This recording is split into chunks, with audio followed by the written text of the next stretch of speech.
वालेकुम रहमतुल्लाहि वबरकातुहू। तुहाडा नजमा पंजाबी किचन दे विच वेलकम है।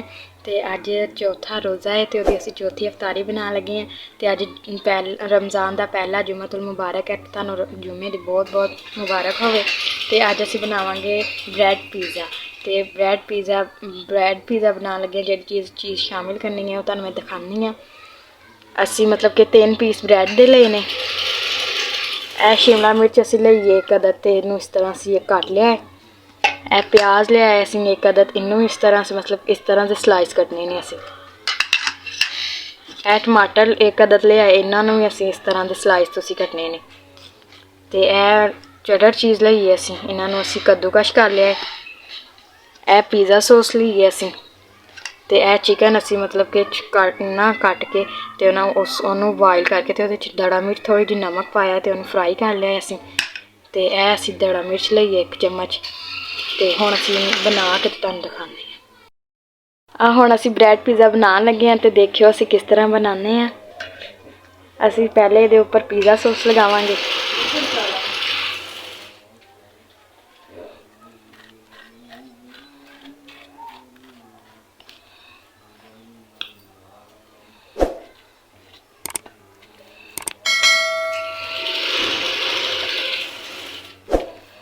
पिज़्ज़ा सॉस लगा लिए, फिर असी लगावांगे इहदे ते मायोन लगावांगे इहदे उपर असी।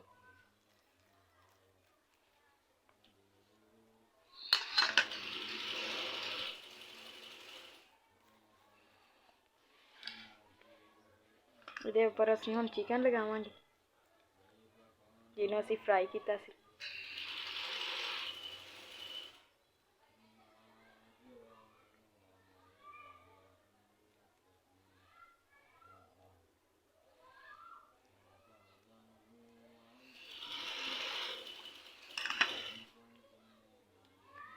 इहदे उपर असी हुण प्याज लगावांगे जिहड़े असी छोटे छोटे स्लाइस कट्टे सी।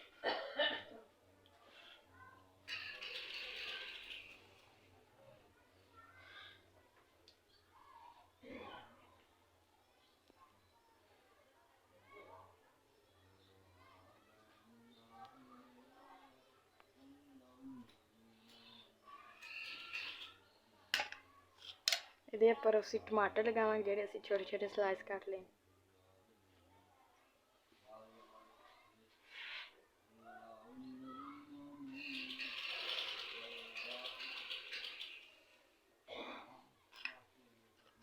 इहदे उपर असी हुण शिमला मिर्च लगावांगे।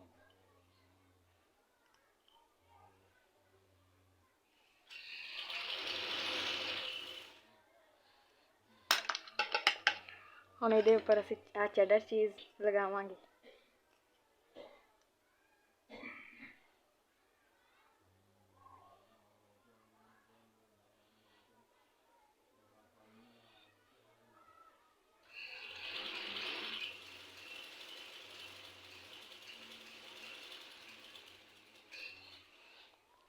इहदे उपर असी हुण जिहड़ी दड़ा मिर्च लई सी ओह उपर इहदे उपर गार्निश करांगे।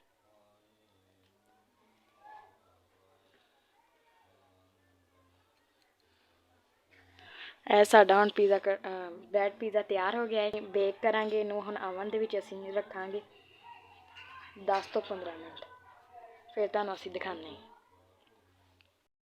ਇਹ देखो हुण साडा ब्रैड पिज़्ज़ा बेक हो गया है। तो देखो कितनी अच्छी इहदी मतलब कि इहदा रिजल्ट आया है।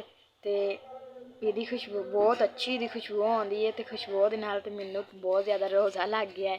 तो मेरा दिल कर रहा है कि मैं हुण जल्दी नाल खा लवां।